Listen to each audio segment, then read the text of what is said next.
to another episode of the Sideline. My name is Rishi. I'm Asher Hire. And we're just going to talk about kind of a crazy week and what's happened in sports. I guess we're going to start here with baseball. Also, sorry, I should address again. We are doing this on Zoom. I am still not healthy. I just don't want to be out and about. So yeah, we're just doing this on Zoom. We want to have video for all of our other ones as well, but we're going to have to figure out something for that. So, but yeah, I just wanted to address that again. But yeah, so we're just going to talk about baseball. First off, we haven't really talked about baseball much, but this has been a crazy week, and it's going to be a crazy upcoming week for both of the wild card races. Especially the AL wild card. I think the NL wild card is pretty much wrapped up with the Cardinals going insane. 16-game win streak. I mean, just crazy. I never saw that coming. There was like a point in the season where like the Rockies could have had a better record than the Cardinals. There was like funny because they got Nolan Arenado from us. So it was really like 2 or 3 weeks ago that happened. Like, that was like a point, like, and then they just stopped. Yeah, it looked like it was just going to be a two-team race between the Reds and the Padres, and then all of a sudden, like the Cardinals just come out of nowhere, and they've been on fire. They've been scoring. They've been coming back from games. Yeah, it's crazy, but. Yeah, the AL wildcard race is kind of what we want to talk about. It's between the Blue Jays, Yankees, Red Sox. The Mariners are in there. I think they just won, or maybe the game's still going on. They just beat the A's, who are in that race as well. And starting tomorrow is a huge series between the Yankees and the Blue Jays. The Blue Jays are a game back, and they got a 3-game set in Toronto. So I'm really looking forward to that. 2 high-powered offenses. This should be a fun series. Yeah, I really want the Blue Jays to make it. I do too. I know in the expanded playoffs they made it last year, and they got terrible. They had to go against the Rays, and then with the way that was, it was only 2 games and then you lose. But like, but I really want them to make it. I absolutely love that the young talent on that roster. I do too. With Bo Bichette, Vlad Guerrero. Love those guys, especially with how and they just had so many weird resurgences. Like Robbie Ray has a legit chance to win the AL Cy Young, which no one predicted coming into the year. Like my impression of Robbie Ray is that he was like a very inconsistent pitcher. He had a wipeout slider, and he was really good against the Rockies, but he was really inconsistent. So I did not expect him at all to have the type of year he had. Chaos Hernandez has kind of come out of nowhere. Yeah, it's nuts. And like having Marcus Semien and George Springer having really good years. Marcus Semien's gone super under the radar. Even his time in Oakland, he was super underrated. But now he's has the most home runs out of anybody ever at the second base position, that's just ridiculous. So I really want them to make it. But I just want either one of New York or Boston to not make it. Preferably New York. Yeah. I don't know why. I don't like the Yankees. Yeah. I mean, it's just it's like me rooting against like LA. Yeah. In every sport. Yeah. I also like the Mariners. So I do want them to do it. Just because they're kind of like the American League Rockies. Yeah, they're a weird team. I think they're run different. They got a negative run differential. Like they've just won all their games like in the 9th inning, like they just win by 1 every single time. Yeah. And then they get blown out one game. Yeah. So that's why their run differential is negative. Yeah. But I really want them to do good. I like them. But I think it's probably just going to be Yankees Red Sox. Yeah. Which is going to be a really cool wild card game. That'll be fun. And I have that. And every time those 2 teams play, it's a great game. But I don't know. I want something new, and having Toronto in there would that'd be really cool to have a young team like that. And I also want to talk about something with this. There is a 5-way tie that every single team will end up with a record of 90 and 72. There's a lot of big series. We talked about it. Blue Jays, Yankees, and then A's are playing Seattle. Mariners are playing the Angels right now. Boston. Not sure who they're playing, but there's a chance that. So what basically is going to happen if the Blue Jays win 2 of 3 in New York, and then Yankees get swept by Tampa Bay, which isn't that far fetched. Yeah. And then Toronto goes 1-2 against Baltimore. And the A's win 2 of 3 in Seattle and also sweep Houston, but the Mariners sweep the Angels, and Boston goes 2-4. They're only in 5-way tie. So a lot has to happen. Yeah. What even happens at that point? It would just have to go off tiebreaker. Yeah. Which is nuts. There's not like a game like for each. No, there wouldn't be a game 163 because it's not for a division. So yeah, that's true. Yeah, it's good that that happens. Mm-hmm. That's like not even that far fetched to happen. The weirdest thing that could happen is if Toronto goes 1-2 against Baltimore, because Baltimore's the worst team in the league. Yeah.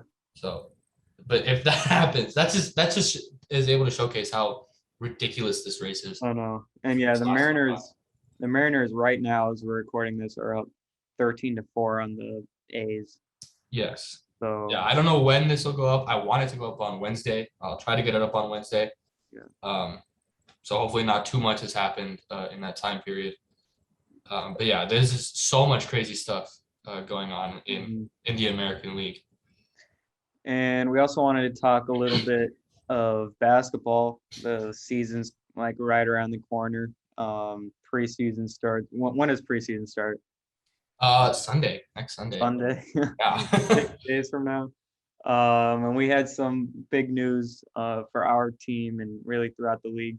Today was the huge Michael Porter Jr. extension. I think us as Nuggets fans knew this was coming. This max deal, 5 years, $172 million. He's eligible to get $207 million if he makes a All NBA team next year. A lot of people saying it's an overpay, but it's not. I don't think it's not. I mean, we did it with Jokic. People were saying that's an overpay. We did it with Murray. People were saying that's an overpay.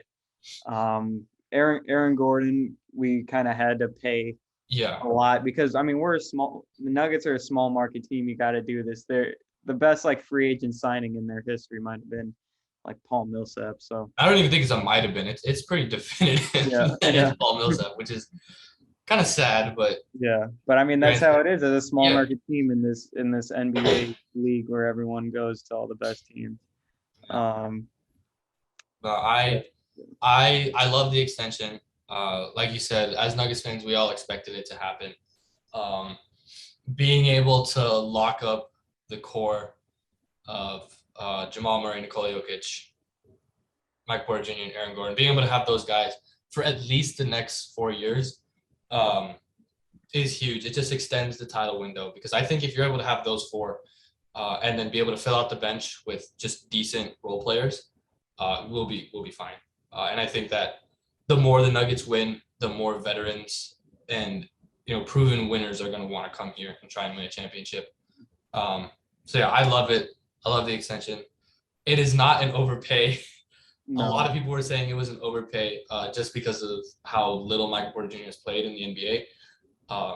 But I mean, we're paying for the future. It's not based on when we paid Jamal Murray. It's not we're paying him the max because he averaged 17 points per game. No, it's because we're paying him the max because he can be what we saw in the bubble last year, and he can be an all-star. And same with Michael Porter Jr.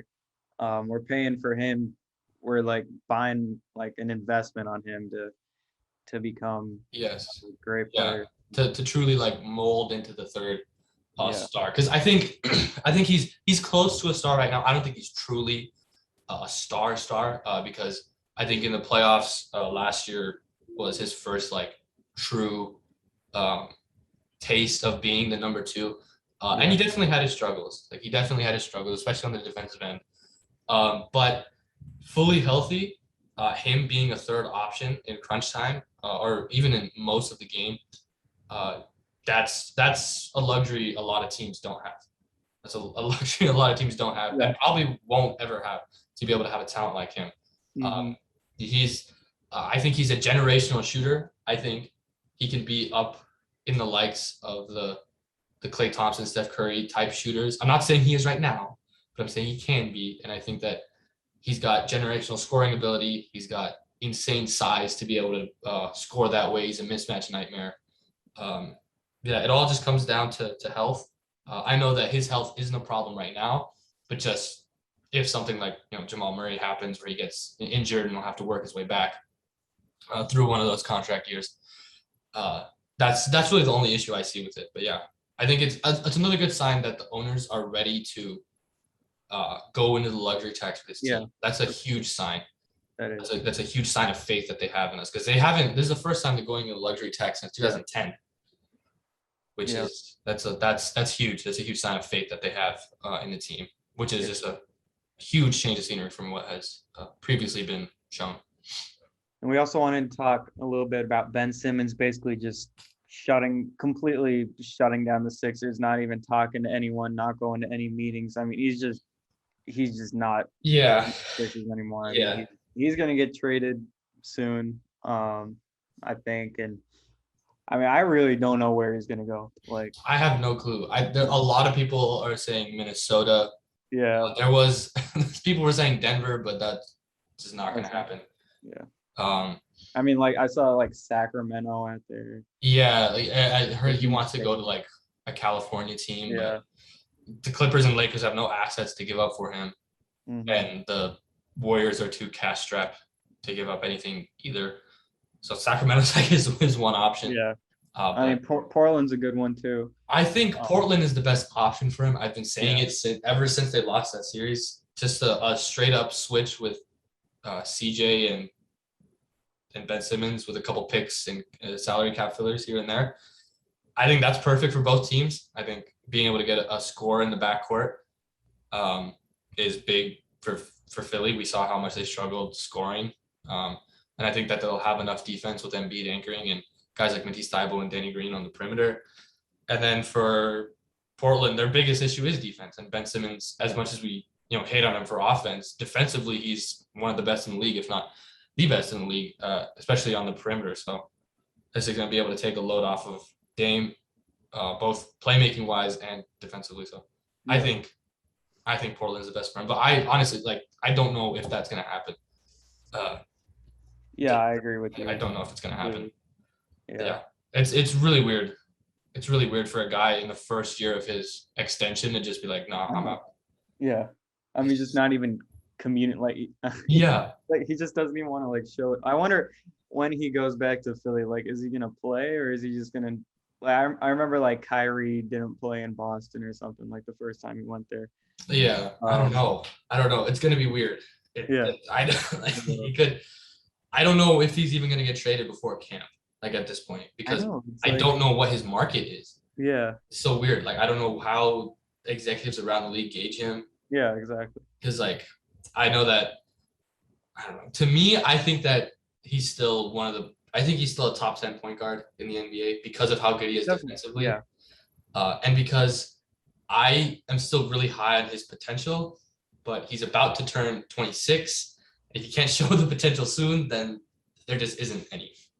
I think just in the playoffs last year was just so tough for him. The narrative around him switched so much. I mean, during the regular season and during the prior years, everyone was kind of consensus that Ben Simmons was a good player, really a great player with his playmaking and his defense. But in the playoffs, he just got completely exposed for those free throws. Yeah. Everyone making fun of him for the free throws, a lack of aggressiveness on the offensive end. It's weird. It's definitely weird. I said a couple of years ago that Ben Simmons will be a 35% 3-point shooter on at least 2 attempts a game in 3 years, and that the third year is this season. So I'm counting on him because I made a bet. So I'm counting on him to do that, but I honestly don't know. All the videos that come out of him make me so angry because it's been happening for 3 years now, and it was Ben Simmons gets a jump shot, the league is over. I mean, I saw videos of Steven Adams and Rudy Gobert making threes and stuff. Yeah, I hate those videos so much. If you're not gonna do it in a game, what's the point? Yeah, that's what LeBron said. Yeah, it just makes no sense. if Ben Simmons can show some sort of a perimeter game, then I think his value goes up so much because then his gravity on offense is so much more. Yeah. But if he stays a guy who's just going to be, a really good playmaker, but a guy who can't move from the dunker spot, like, I don't know what you're going to be able to trade for him. I don't know what you're going to be able to get back. So Yeah. just a really weird situation there. So we were thinking to start off with like kind of the big storylines around the league. There are a lot of injuries again this week, but yeah, seems like that's just what's gonna happen every week. yeah. It's just for the Broncos. It's just, oh my God, I know. every single week. I mean, it's like who's gonna get injured? Who's gonna get injured Sunday? Like I don't know, man. I just like is there? It's gonna be someone. it's someone's getting hurt. Yeah. God, it makes me so angry. I know. Oh my gosh. I mean, this whole kind of year for us as Denver sports fans, it's like, oh my God, we got this amazing basketball team who just destroyed Philadelphia. I remember that one game. Yeah. Where we couldn't be stopped on the offensive end, and then bang, Jamal Murray gets hit with the ACL, and the season's over. And now the Broncos look great, and then all of a sudden it's bang, Jerry Jeudy, KJ Hamler, Josie Jewell, Graham Glasgow, Dalton Reisner, Ronald Darby. I mean, like, come on. It's so many. Like, it's enough that like I understand every team is gonna have a couple of season injuries. It's just how it works. Football is too much of a contact sport for that not to happen. But for the Broncos to have 7 starters out or on IR in 3 weeks. In 3 weeks is ridiculous. Yeah. And we're not even talking about Michael Ojemudia, who's a really good corner for us too. I know. And Mike Boone as well. So third string running back. Like, there's so many guys who the Broncos have who could be contributing to the team who are just. I didn't even say Bradley Chubb. Jeez. Yeah, our second best pass rusher. Guy almost tied the rookie record for sacks in the season. It's just ridiculous. It's oh my God. It makes me so angry. Yeah. It's just. It is what it is. We'll see what happens next week. Yeah.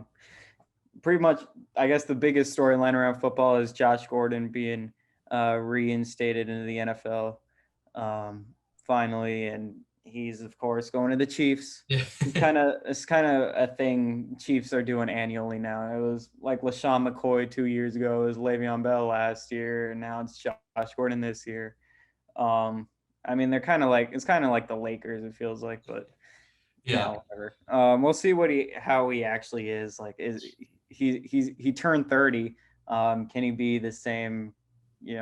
I mean, he's not going to be the same player he was in Cleveland that 1 year, but can he give him something better than Mecole Hardman or Byron Pringle as a wide receiver too?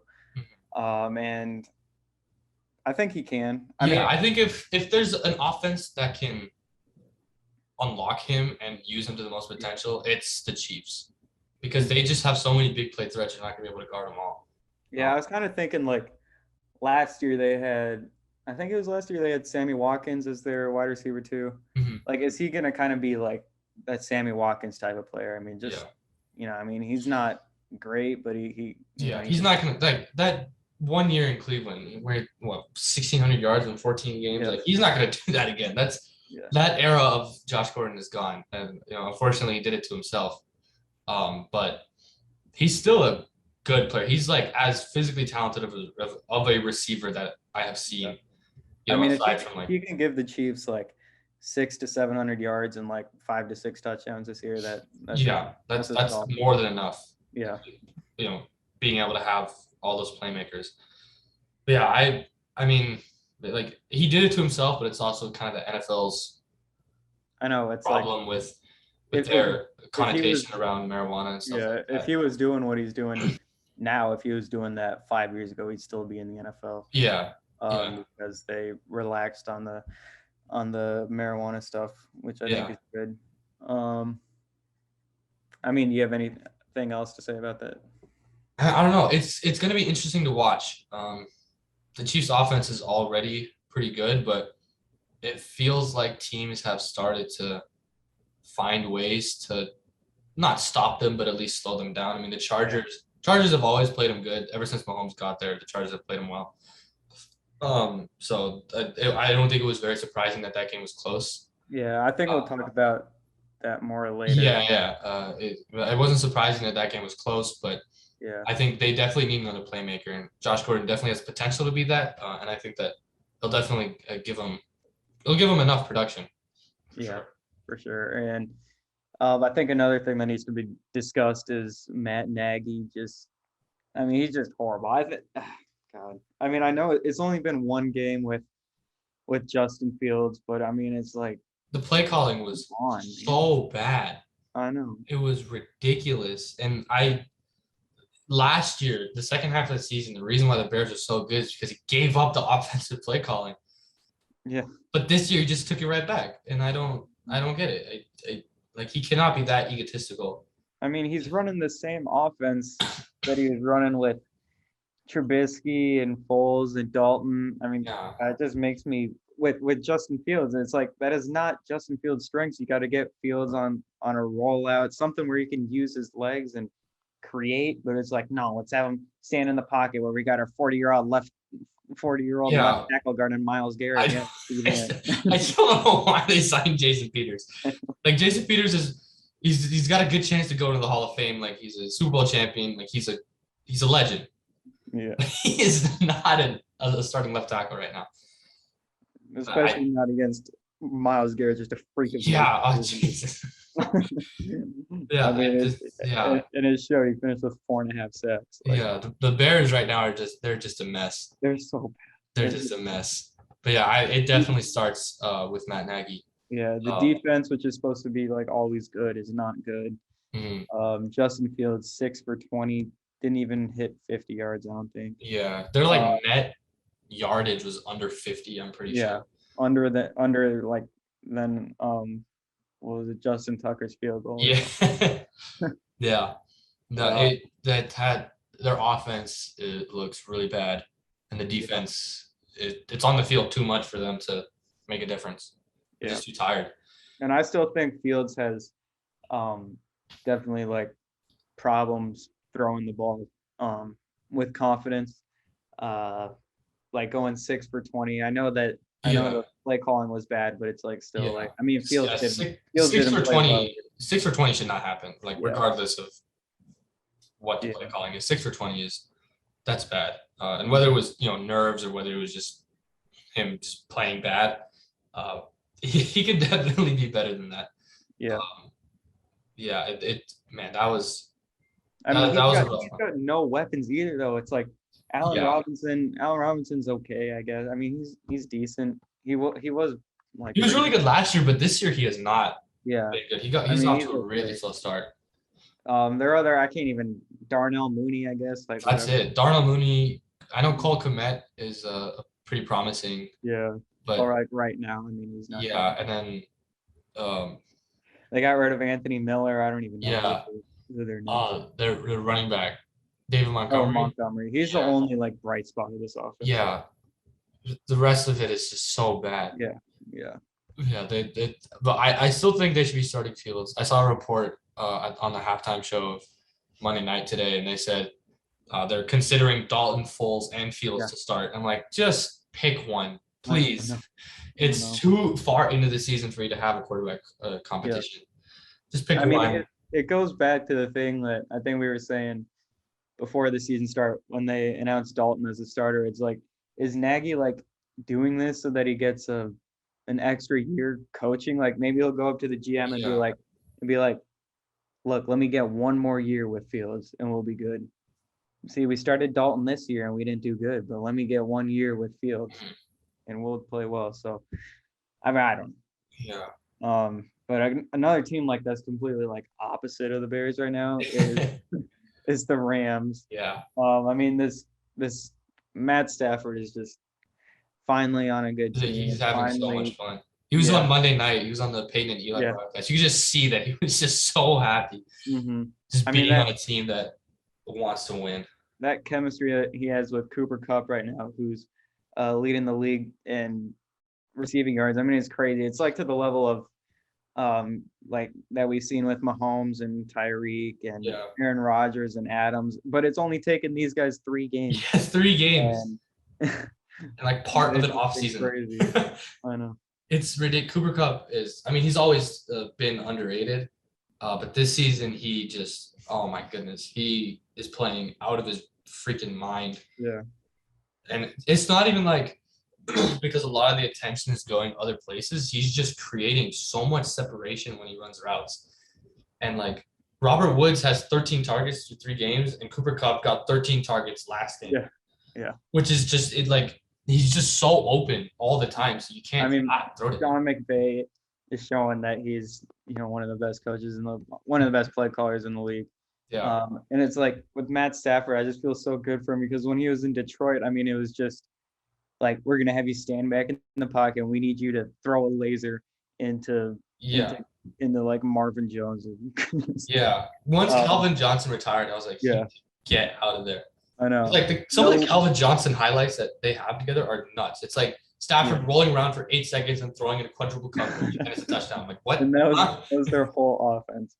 But now that he's with McVay, it's like they got all these cool like crossing stuff, and then like a fake screen to Robert Woods, and you got Deshaun Jackson, who's super old, but he's still fast as anyone else in the league. And that offense is insane. I mean, the one weakness that they had last year was that Jared Goff really couldn't get the ball downfield.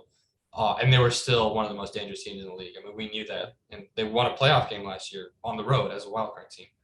Mm-hmm. And just having a guy as dynamic as Stafford, man, that team is dangerous. I think our pick for them to be in the Super Bowl I think it's going to be correct. Yeah. And I don't see how they would like slow down at all. I mean, with McVay's coaching, he's always just ahead of the game. Yeah. Everyone. I don't even see how they're gonna lose like more than like 3 games or something. On the other side of that, the Bucs defense has looked pretty vulnerable this season. Really, the Falcons scored a lot on them. Obviously, the Rams, Cowboys scored a lot. Those are 3. Other than the Falcons, I mean, those are good offenses, but yeah, the Bucs defense definitely does not look like the one that was in the playoffs last year. Yeah. That front seven has not been nearly as disruptive as it was last year. It's weird. Like, I think I've noticed like Todd Bowles is sending so much like pressure and stuff, like blitzing so much. I just feel like and just playing man and stuff, but I don't think the corners are. I mean, Carlton Davis is good, but Jamel Dean has been out, and John Murphy Bunting's been out. I just don't think that they're good enough up to that kind of like level of the 2015 Broncos defense where we just blitz and play man every time. That's exactly. And that's kind of what the Bucs are trying to do, but I don't think they're good enough for that. So I just think they need to have to let Devin White and Levante David be linebackers and patrol the middle of the field. Let the front four is good enough to create pressure on its own. Mm-hmm. Their linebackers are really the key that holds that defense. I mean, Devin White's athletic freak. Levante David's been one of the best linebackers in the league ever since he came in.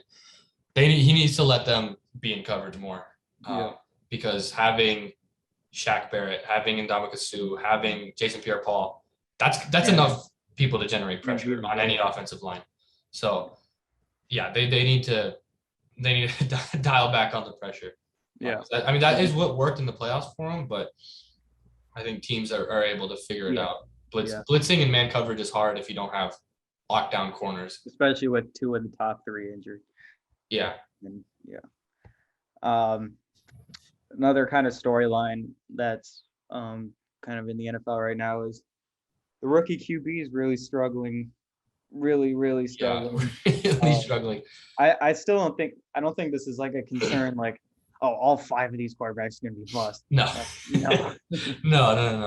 No. It's just quarterbacks showing that they're rookies. I mean, we've been so used to quarterbacks just coming out their first year and just balling out.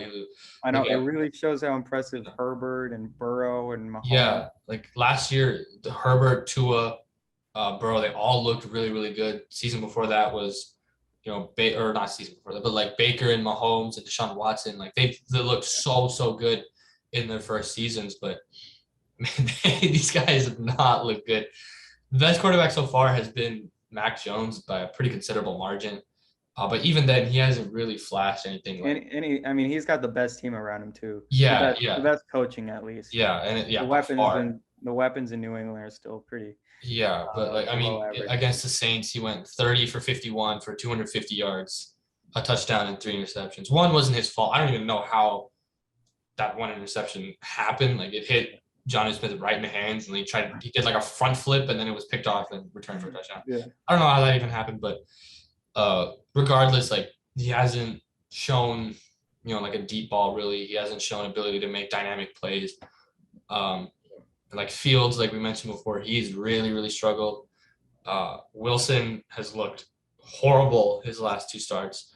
And I know the last one was against a really good defense. The last 2 really, Patriots and Broncos are the best defense. I think that I actually think the start against the Broncos, I think he played pretty well, considering the pick that was off Braxton Berrios' hands. I mean, yeah, at the end, yeah, that wasn't his fault. I mean, his receivers were just really dropping everything. He had that one where he rolled out to the left, and then threw it like 40 yards down the field to Corey Davis.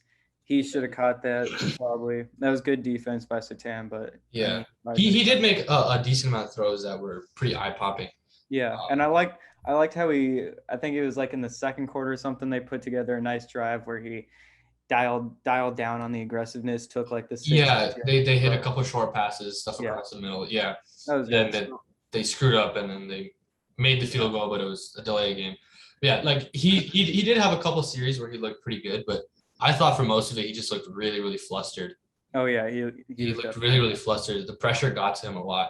I mean, when you got that bad of an O-line, it's like I mean, it's like best offensive lineman's out, and I think another one got injured during the game too. So it's like, I mean, I don't ball and you're running. Yeah, like I'm not blaming any of the quarterbacks for being bad. There's all different kind of circumstances. Like Fields was sacked 9 times. He has Matt Nagy. Lawrence is on Jacksonville. Lawrence, he leads the league in turnovers, but like he's just trying to make as many plays as he can because, I mean, what else is he supposed to do? Yeah, he doesn't have many weapons. He's just trying to make plays. But yeah, they've really, really struggled. It's not calling them busts or anything. It's just an observation. I think quarterback is definitely the hardest position to adjust to. Maybe in like all of sports, like you have so much responsibility on your shoulders. Yeah. And to expect them to, flash everything just like that I think it's a little premature. Yeah, and I remember someone on the Denver broadcast saying asking why didn't the Jets go out and sign like a veteran QB, which I agree with, like a guy like Josh McCown or something, just to calm down Wilson or something. I mean, Wilson's got to go talk to what's that backup quarterback's name? I forget. Something White. Like he's got him that he can talk to. I mean, like, man. I agree. They should have gotten a veteran to at least back him up, not start over him. Starting him is 100% the right decision. Yeah. But they definitely should have gotten some more veteran presence in there because having a rookie head coach in Robert Saleh and also a rookie quarterback and a rookie offensive coordinator the rookie offensive coordinator is like 14 and a rookie running back. They're really, really young offense, so it's not surprising that the Jets are struggling, but they should have gotten some more veteran leadership in there. Mm-hmm. Yeah. And we didn't really talk too much about Lawrence, but like, I mean, I'm not concerned about him either. Like he's still making these crazy throws. Like you see the arm strength, you see the way the ball pops out of his hand. But I mean, it's just. And they've honestly been in the last 2 games for like a decent. Yeah, they have. Yeah. They were up in the third quarter for a decent portion of it against Arizona, who's 3-0. They were up against us for a decent portion of the game, and we're 3-0. And Lawrence put together a couple of really, really nice drives in those games, but yeah, it's just the play calling hasn't helped him. The offensive line definitely hasn't helped him. Yeah.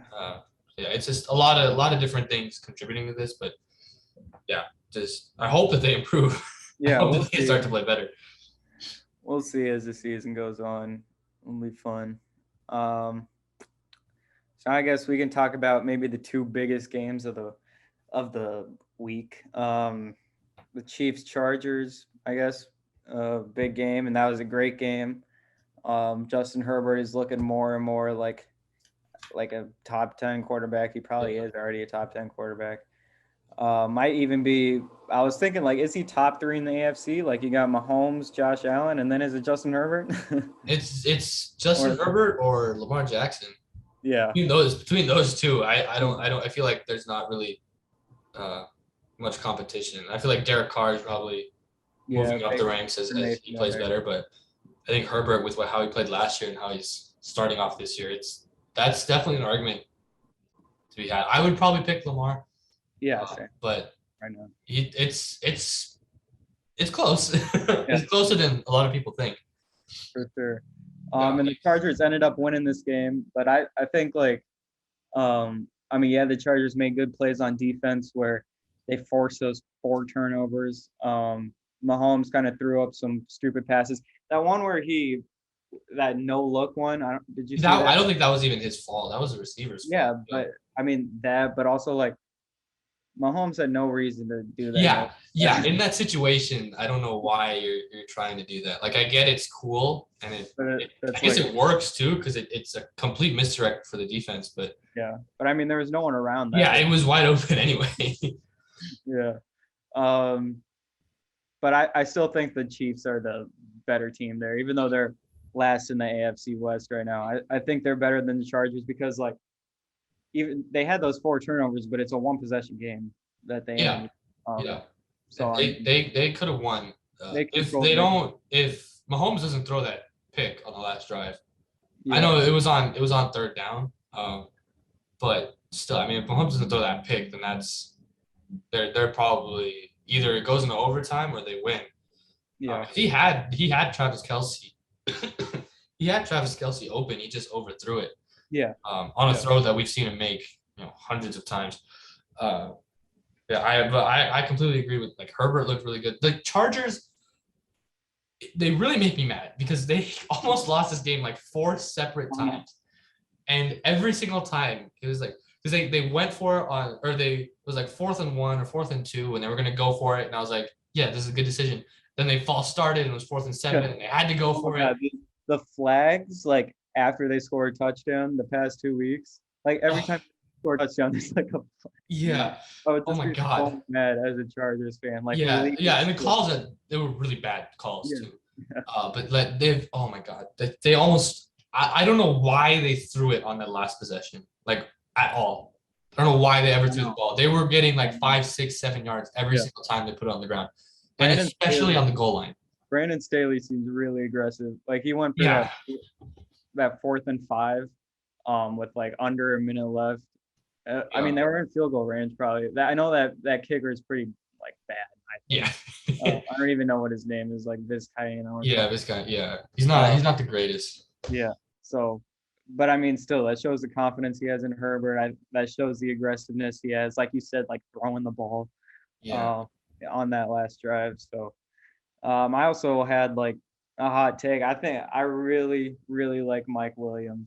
He's been incredible. He's shown the flashes in the past couple years, but he's had kind of like drop issues, injury issues, stuff like that. But man, I mean, the speed, the ability to go up and get the ball. I mean, that's a perfect combination they got with him and Keenan Allen, who works, really well. Mike Williams might be the best jump ball receiver in the league. Like you can throw it out to him and there's like a 90% chance he's going to come down with it. He's ridiculous. I think he had 7 receptions, 122 yards and 2 touchdowns in this game. Last week, 7 receptions, 91 yards. The week before, 8 receptions, 82. I mean, I think it's fair to say that he's probably the best receiver on that team, even though that seems like a hot take. I think it's time. I would still take Keenan Allen. I would also probably take Keenan. I think Keenan Allen's one of the probably a top 3 route runner in the NFL. Yeah, Keenan Allen definitely has like the consistency, and he's been Yeah. there for a while. But I think Mike Williams is definitely more talented yeah, physically and just like athletically. more He's gifted for sure. yeah, he's just definitely more gifted. And if he can put it together, for sure, he's going to be a better receiver than Keenan Allen, because Keenan Allen definitely works more. His mind works way faster than his body. Yeah, So like he works based off of his intelligence. Mike Williams has really just worked on athleticism so far in his first like 3 seasons, but if he's looked like he's just a completely new receiver, and he's been crazy good. Yeah, especially coming out of Clemson, I was like just watching him in college, I knew that he was like an athletic freak, but yeah. I mean, he's starting to live up to the hype. Seems like Clemson's always got these like athletic freaks, Yeah. like DeAndre Hopkins, T. Higgins, Sammy Watkins was before he kind of fell off with injuries and stuff. Yeah. Yeah. Clemson just breeds NFL talent. I don't know how. Yeah. Another huge game, NFC showdown, the Packers-Niners for in Sunday Night Football. And Green Bay kind of finally won one of these huge games. Yeah.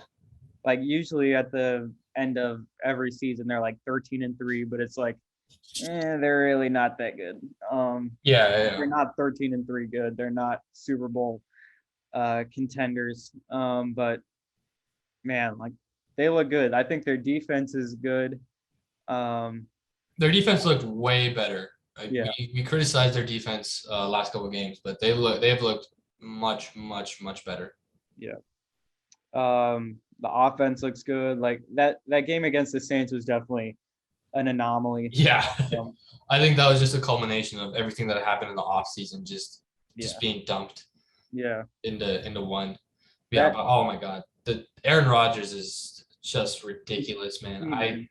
The last drive, like I remember they scored a touchdown. Kyle Juszczyk scores, they get the extra point, they go up 6. Or no, they go up 1.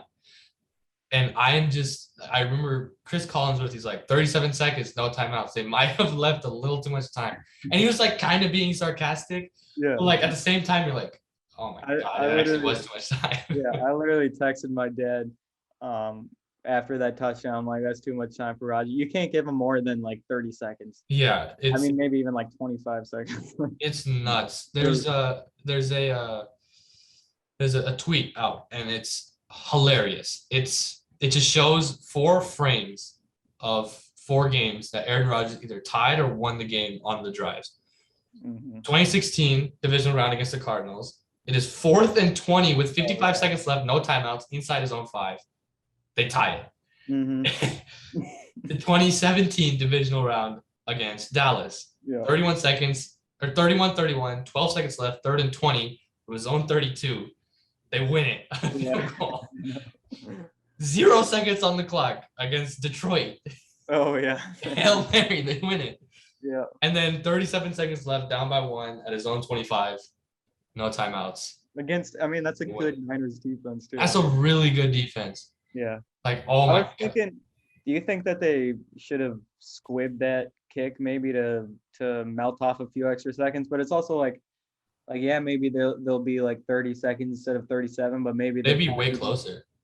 They might be on like the 35-yard line where like one 30-yard throw that Rodgers makes and boom, you're in field goal range. So yeah, I think they made the right choice. Yeah. Kicking it deep. I mean, the throws that he made, the first throw of Devontae Adams was just a dime.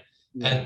And like there's nothing you can do about it. Like I don't know what else he can do, because they were in the right coverage. He just dropped it right in. And then the second throw was just Devontae Adams sitting in a zone, or sitting in the gap in the zone and just sitting down and getting it.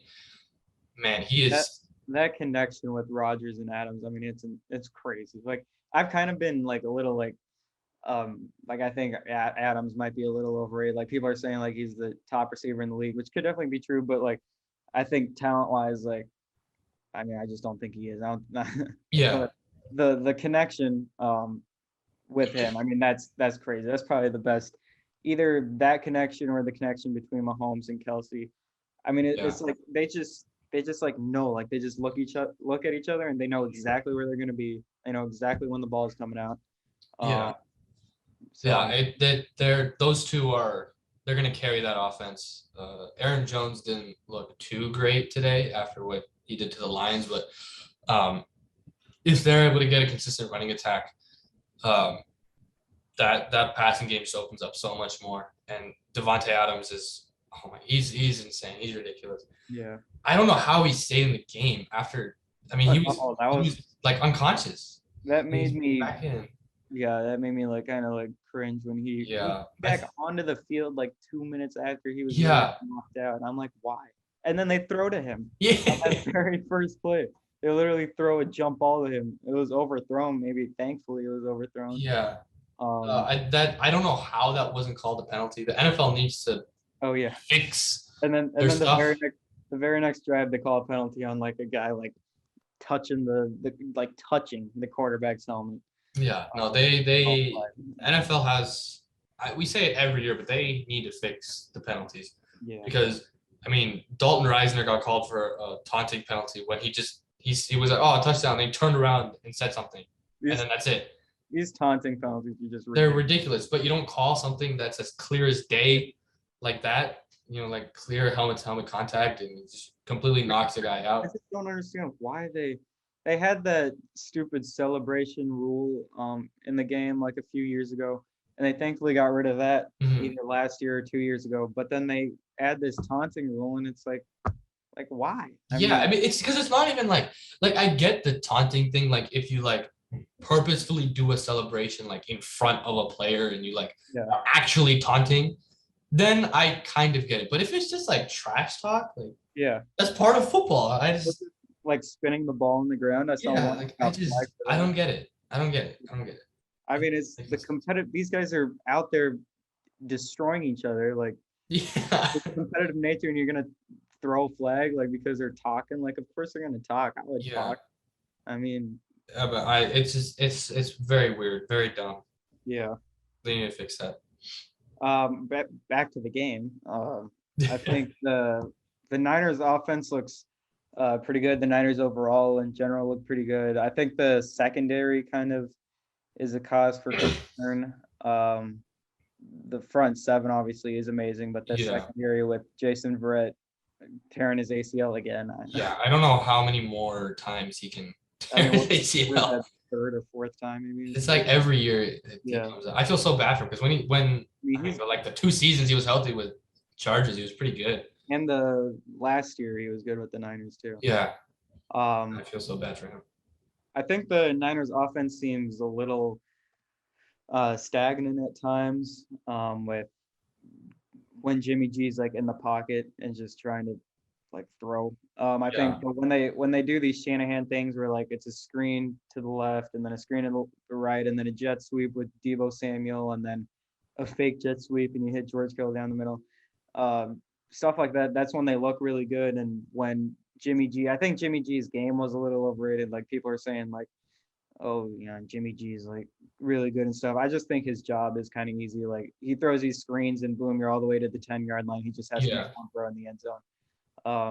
So I mean, that's just the Niners. Like that's Shanahan, insane coaching. So I think they're a good team. So I agree. The offense, it does look stagnant. There were a lot of drives this game where they get first down, then they lose yards, and then they have to punt. It's like very stagnant. But when they open up the playbook for all these more creative plays, like with these creative concepts that they draw up, whenever they do any sort of motion, I think the Niners had the most motion in the league last year. Anytime they do motion in the backfield, they open up so much more, and they have so many playmakers to do that. Garoppolo's job is pretty easy. They need a better running game though, and I know Raheem Mostert tore his ACL, and I don't know if Trey Sermon is ready for a full number 1 back load yet. Their run game needs work. Yeah, but I think that Mostert injury was just so devastating. Like the way he can, like his speed. I mean, that's game changing. You combine that speed with the like breaking tackle ability of Samuel and Ayuk and Kittle. I mean, it's like how do you get these guys to the ground? No, that offense is still pretty dynamic though, and I think they'll be fine. this was just a really good game in general. I really enjoyed it. But yeah, I Niners will be fine. They've looked good. They've looked like how they were a couple of seasons ago through 2 years. So I'm not worried about them. Yeah. We'll go back to our predictions from last week and maybe talk, maybe a little bit about each game. But we both went 11-5 in our predictions. So we didn't do predictions for week 1 or 2. Yeah. That's our season record right now, 11-5. But you had different losses than I did. Yeah. And different wins than I did. So, I mean, that's fun. I picked the Bengals to win, which I think was my biggest upset. That was a great call. I think we'll talk about that game. I just want to go through in order. Yeah. So the Panthers Thursday night football, we both got a W. I mean, there's not much to say about that, and the Texans is bad. The Panthers are good. I think they're a playoff team in the NFC. I think their defense flies around. I think their defense is nuts. Yeah. Christian McCaffrey just has to stay healthy. If he can stay healthy, they'll be fine. He's not going to be on IR, which is a good sign, but he has to stay healthy. Those hamstrings always pop up. Yeah. Later on in the season. So the Chiefs game, obviously we both took an L. We talked about that. The Cardinals game, we got that right against Jacksonville. The Browns, we got that right against Chicago. The Bills, we both got that right. And the Bills, I want to say the Bills look amazing. I think the Bills are the best team in the AFC right now. Week 1 was not good. Yeah. It was the Steelers they played. It was Pittsburgh, yeah. But it's still intimidating kind of going against that Steelers defense in the very first week. So, and Josh Allen didn't look very good there, but these last 2 weeks, Josh Allen's looked incredible. He looked ridiculous today. These defenses that they're playing are good too. Like the Miami defense, they put up 35. They could have scored more. The Washington defense this week, they put up 43, I think. Yeah. And the Washington defense been disappointing, but still, I mean, the Bills look great. That offense looks great. I think Josh Allen, I think he could be creeping up on in Mahomes territory, in the same kind of tier as Mahomes now.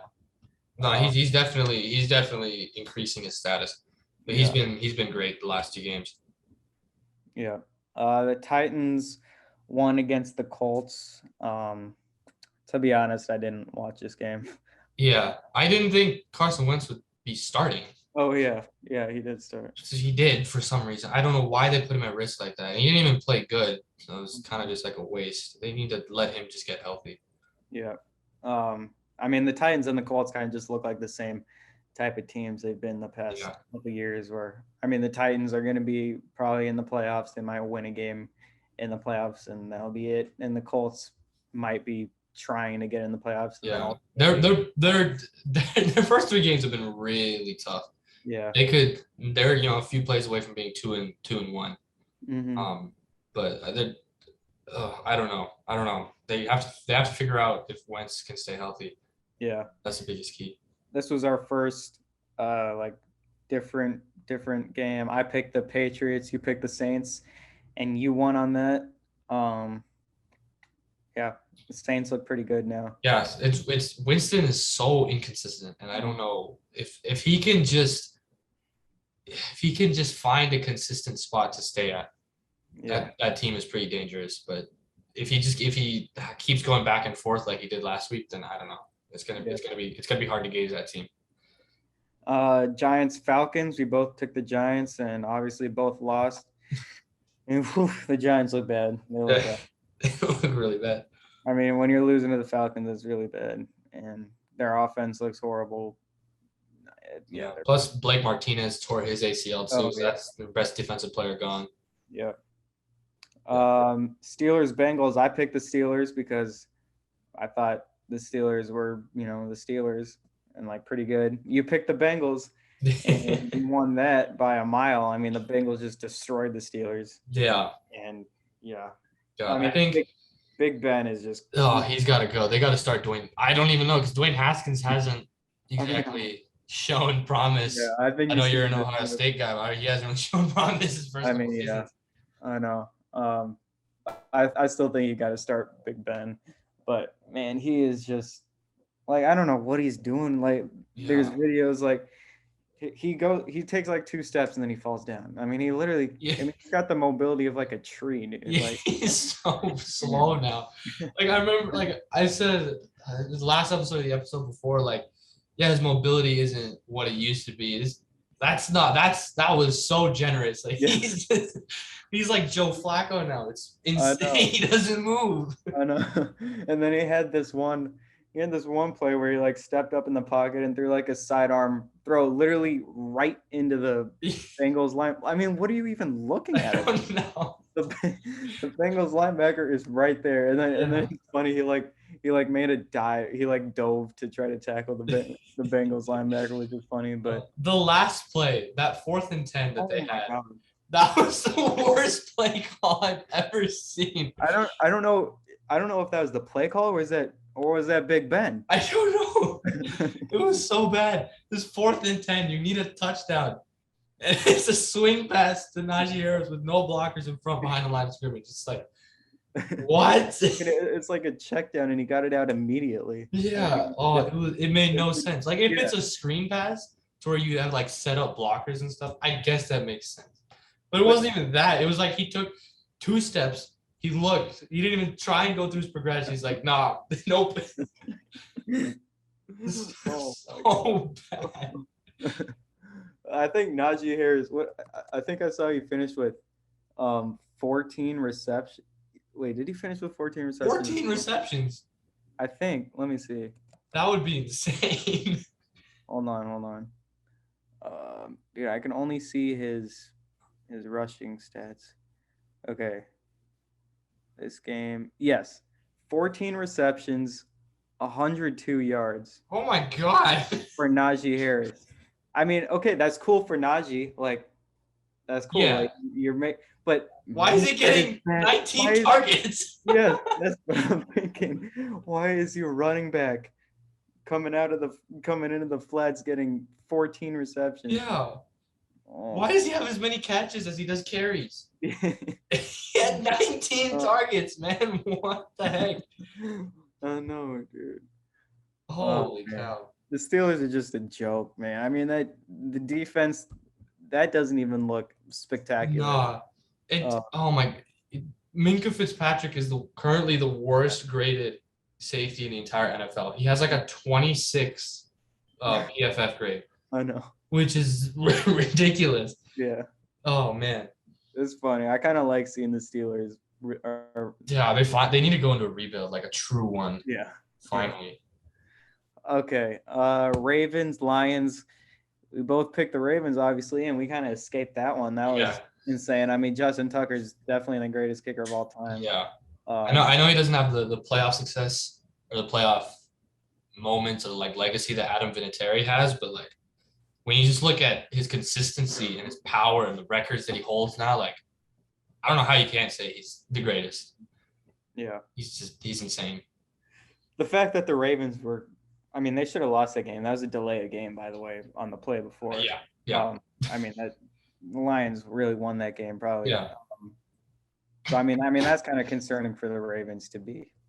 In that game. Yeah. We'll Well, see. I mean, to be fair though, Hollywood Brown dropped like 3 touchdowns. Oh yeah, you're right. Like if he catches even 2 of those, they're not even in that position. He had three that went straight through his hands. Yeah. They were just dimes by Lamar. Lamar played an insane game throwing the ball. And yeah, Hollywood Brown just. Yeah, and I feel like a lot of people are forgetting that Lamar. It was 4th and 19, and he threw a dime to Sammy Watkins. Yeah. To even get them into field goal range. So he's gonna have to carry them with all these players out for him. So yeah. That was a much better game than I was expecting. The Broncos both won. Or we both picked the Broncos and they won. That was, I mean, just the same kind of stuff we've been saying about the Broncos, just really consistent play. Next week is when the season starts. Yeah. The Injury Bowl. Yeah. Raiders, Dolphins. This was a good game. I mean, the Raiders, we both picked the Raiders and they won. But like I think it was like 3 minutes into the game, maybe they were down 14-0, just like that. Yeah. 6-6, and then a punt by the Raiders, and the Dolphins went down and scored. Um, so and then the Raiders came back. Derek Carr is playing out of his mind right now. Yeah. Playing super well, super good leader. I think Jacoby Brissett, the way Jacoby Brissett came back when they were down 17-25 Yeah. in the That fourth. last drive. Yeah, That last I mean drive. they had a Huge. 4th and 20, and they converted. I did not know Jacoby Brissett had that in him. I know Jacoby Brissett's talented, and he showed a lot of that in Indy. But man, he looked pretty good. Some of the throws, I'm like, Tua can't make that throw. Yeah, his arm strength. Yeah, It's kind of crazy. He put so much power into his throws, especially like it was like a 4th and 7 on their last drive. He threw a dime into Will Fuller. Yeah, for a first down. So you wrote here. You think he gives them the best chance to win right now? I probably agree. I know Tua's on IR right now, but I probably would keep Brissett starting. I mean, we'll see. Like, it's just one game, but I just think Brissett's ability to throw all over the field, especially when you got Will Fuller back, who can stretch the field, and Brissett can stretch the field. I just think he's better than Tua right now, which doesn't mean Tua is going to be better in the future, because Tua will be better in the future. But right now, I think Brissett gives the Dolphins the best chance to win. Rams, Buccaneers. This is one where I won my pick.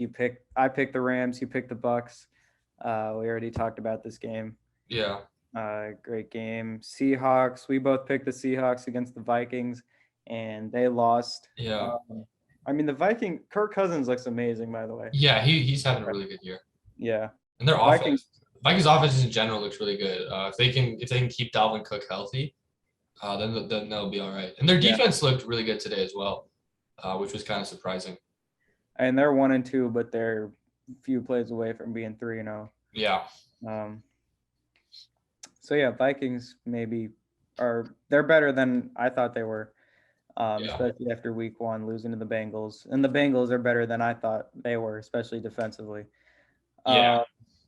Packers, Niners, we talked about this, but I picked the Packers, you picked the Niners. Cowboys, Eagles, which happened a couple hours ago. We both picked the Cowboys, and they just steamrolled the Eagles. Yeah. Jalen Hurts did not look good. Yeah. And I don't think it's concerning, because this is like his 7th start. But like, man, he couldn't find a rhythm at all. I mean, it's weird. Like, he can throw. Like, when you see the throws he makes, like, you can see the zip on the ball and the accuracy, but he just doesn't do it consistently at all. And their offensive line wasn't really good. The play calling was kind of confusing at times. I don't think they ran the ball nearly enough. And he had a pick 6, but it wasn't really like his fault. Devontae Smith fell down. Like, if he's standing upright, it's. Oh, that's what I wanted to say about the Cowboys. Trayvon Diggs. Oh my God. He's a stud. He played a hell of a game. Holy cow. He played a hell of a season so far. Yeah. I mean, his ball tracking, like his ball tracking ability, I think I might have like 3 picks already this year. His ball tracking ability, his aggressiveness, the speed. He's playing a great year, and he locked up Devontae Smith pretty. Yeah, absolutely. I mean, he was talking trash the whole game. Jalen Hurts, like, these are his teammates at Alabama, and he's just absolutely locked up. Man, he looked really, really good. I think Micah Parsons has also looked much better than I thought he was. I think Cowboys are going to run away with that division, because for sure, the bottom 2 teams, the Eagles and the Giants, look putrid right now, and Washington doesn't look very good either. So Dallas is winning that division. Boat race that. But as you said, Micah Parsons looks great. He's probably, I think, was DeMarcus Lawrence injured or something? I don't remember. He broke his hand or his foot or something. Okay. So I think Micah Parsons might be the best defender already on that team. He could be, yeah. or Him and Diggs are either making. him or Diggs. Yeah. Obviously it's Lawrence when he's healthy, but he's not. Yeah, I knew Micah. I was thinking that the Broncos could have drafted Micah Parsons. That's who I wanted at draft day. I wanted Parsons. But Surtain obviously has looked fantastic too. So I'm not. Yeah. I wanted Parsons, but after the stuff that came out about him at Penn State and stuff, I was kind of weary about it. And he was kind of hinting the whole time he wanted to go to Dallas too. Yeah. So I'm not really mad, but he looks really good. His versatility is kind of insane. Like he's been playing at edge rusher, he's been playing at like a Mike linebacker, he's been playing at like safety. Like he can play everywhere. His athleticism is He's nuts. so fast. Yeah. So I guess we'll go into next week's predictions to close this episode out. All right. So the Thursday night oh God, really? This is what we're getting Thursday night? The Jags and the Bengals. Oh my God.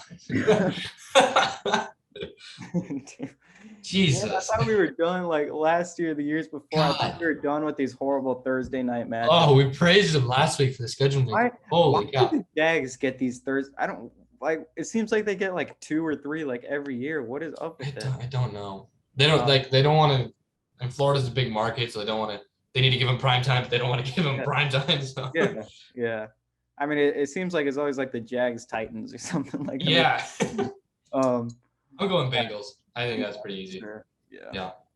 I mean, you never know. Like maybe Trevor Lawrence. Maybe this is his first win, but yeah. Next, Titans Jets. It's kind of pretty obvious. Yeah. Titans. Oh wait, why did I already post them? In week 16 of this season, the Jags and the Jets are going to play. And oh my God, that's going to be the worst game in NFL history. I saw Monday night, week 9, is the Bears Steelers. Oh God. That's gonna be what over under set at like 15. Oh, it's gonna be a total of like 9 passing yards. I know. Oh Lord. 7-3 or something. All right. Next game, Lions Bears. Oh geez, this is a disgusting game. Oh God. Yeah. I mean, I gotta go. I'm gonna go with the Lions. Yeah, me too. They've been really close. Yeah. The first 3 games, so I gotta give it to them. Bears have shown me nothing. Yeah, nothing at all. Colts Dolphins. It's kind of a toss-up, I guess. I'm gonna go Colts in this one. Just because they have played too good in their games to be 0-3. Yeah. I'm gonna go with the Jacoby Brissett revenge game. Yeah, Dolphins could definitely win because they were pretty close. Yeah, with the Raiders. I mean that's 50-50 probably. Yeah. All right, Browns Vikings. This is at Minnesota. The Browns were only favored by 2. I'm gonna go with the. Oh man, that's tough. I'm gonna go with the Browns. I'm going with the Browns too. Yeah. I think their defense is gonna have to hold them, but I think their offense is much better than the Vikings defense. Yeah, I think the Browns defense has kind of been underwhelming because, I mean, other than I saw people were saying like, why aren't you praising the Browns defense for doing that to Fields? But it's kind of like that was kind of Naggy doing that to Fields. Yeah. Like, the Browns defense let up 14 in like 1 quarter to Tyrod Taylor, and then the Chiefs destroyed the Browns defense too. So we'll see. Well, we'll both go with the Browns there. I just think there's too much talent on that football team. Yeah. Texans Bills. I mean, Oh God, those Bills. Yeah. Davis Mills looked all right. Yeah. In the first half, the second half he really kind of broke down. Yeah. Hopefully, for the Texans' sake, because I feel bad for the fans. Davis Mills is the next member of the Tyrod Taylor curse. Because not curse, but I guess it's kind of a boon. Because like every team he goes to, the next quarterback after him has turned out to be their franchise guy. You look at Buffalo, he's there. And then they get Josh Allen the year after he leaves. Then Cleveland, they get Baker. The Chargers, they have Herbert. So Hey, hopefully Davis Mills. hopefully it's Davis Mills. The next top 10 quarterback, Davis Mills. So yeah, Bills are favored by 16.5. I mean, I feel like that's going to be even more. I feel like it's going to end up like 42-7 or something. Yeah. All right, Colts and Dolphins we did. Titans and Jets we did. Falcons football team. I'm going to go with Washington, I guess. Yeah, me too. Hopefully the Washington defense finally shows what. Yeah, hopefully they can get a rhythm. Yeah. Yeah. I think, and Falcons defense is disgustingly bad. It is. So if they can't do something, then yeah, there's a problem there. Giants Saints at New Orleans. Saints favored by 7.5. I'll go with the Saints. I'm gonna go with the Giants. My first upset. Okay. I'm gonna. I said Jameis Winston is not gonna be consistent. He's not gonna be consistent. I want him to be, but he's gonna mess up, and the Giants are gonna win. Calling it. Okay. I like you picked the Bengals one. Yeah, you're kind of like convincing me to go with the Giants, but I'll go with the Saints. I picked the Bengals literally just because I was like, you know what, screw it, like screw it. But I didn't actually think they were gonna win. All right, next game, Cardinals Rams. This could be a fun game. Ooh, that's gonna be God, 2 3-0 teams. It's gonna be a high scoring game. Yeah, that definitely could be. And I gotta go Rams.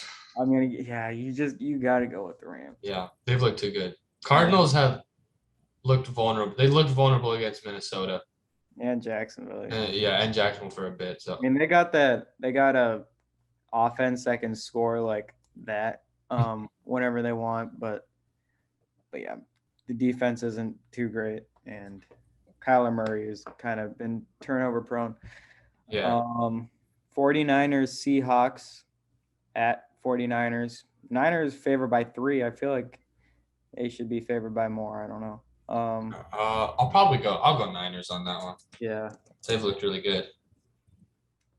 I mean, man, it's hard to pick against Russell Wilson just because it's Russell Wilson, but yeah.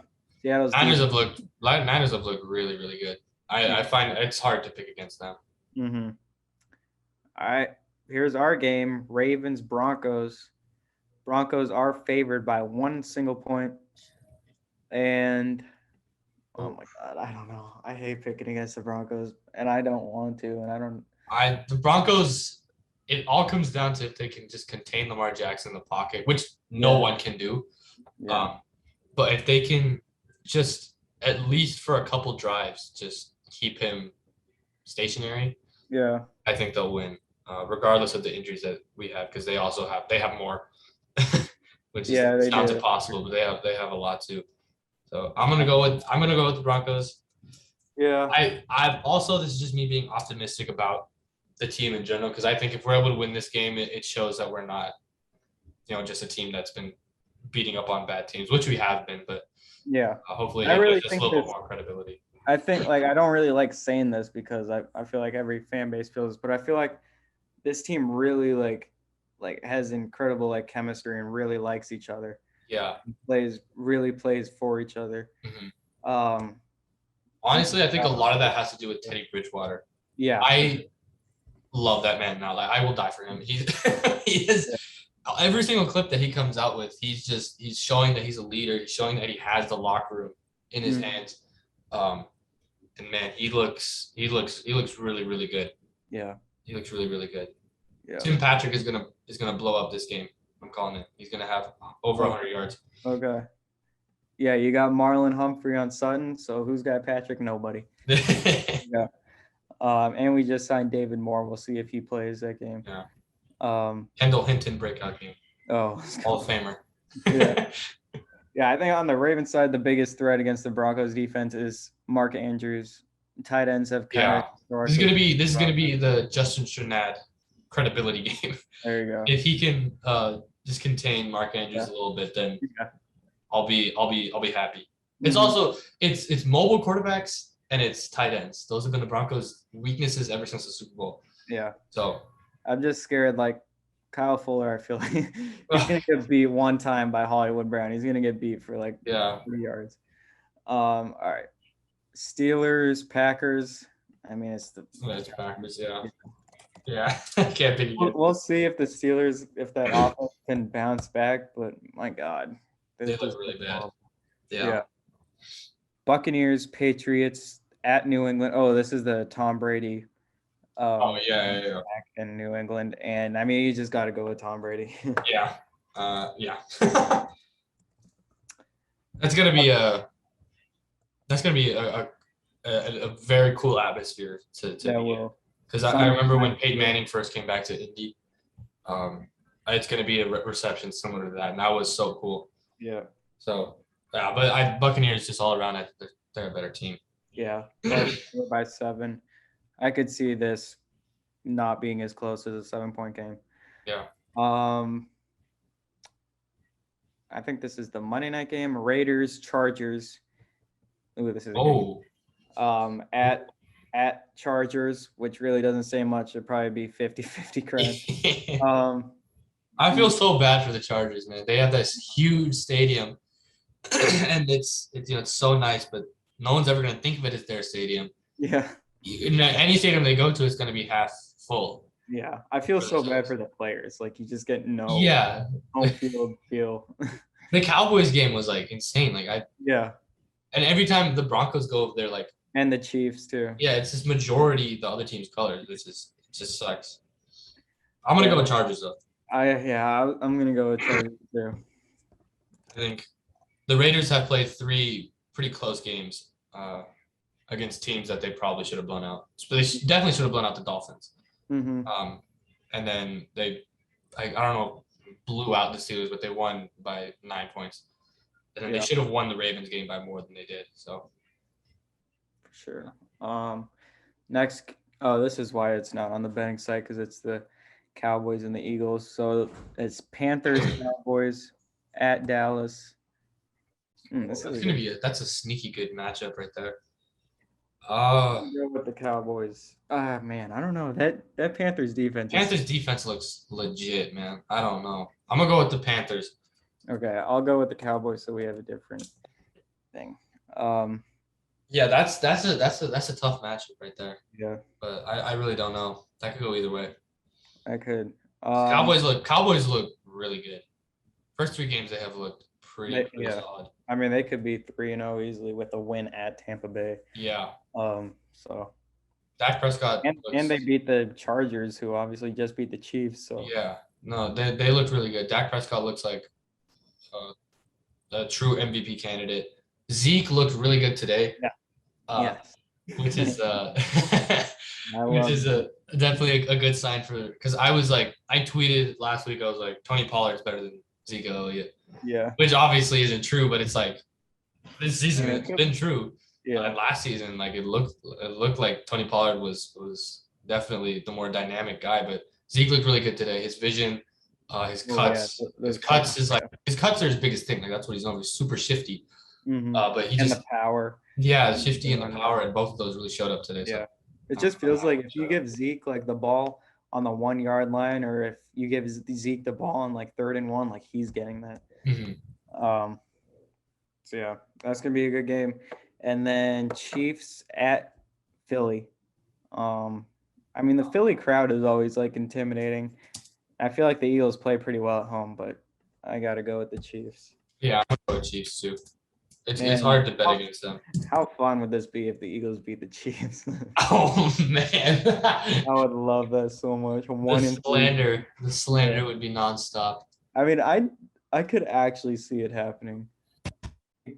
Chiefs defenses look pretty bad, so I know. But Eagles offense hasn't looked good enough for me to say that. But I don't know. Who knows? I feel like bad offense beats bad defense, though. Does it? I don't know. I think so. So. If they're equal levels of bad, I think the offense wins. Yeah. I mean, it's the Chiefs. It's Mahomes. Yeah. They're probably mad that they're 1-2. So. Oh, yeah. Hopefully Andy Reid is okay. I think he's good, but hopefully Yeah, he's okay. yeah. I'll wrap it up, I think, right? Yeah. Any other Yeah. thoughts? Next week we're gonna have basketball, like actual basketball. I'm so excited. I'll wrap it up. Of Yes. episode 4. Is this This is three. 3? Three officially, four. Yeah, 3. Yeah. The sideline. Hope you guys enjoyed listening. Yes. See ya. Peace out.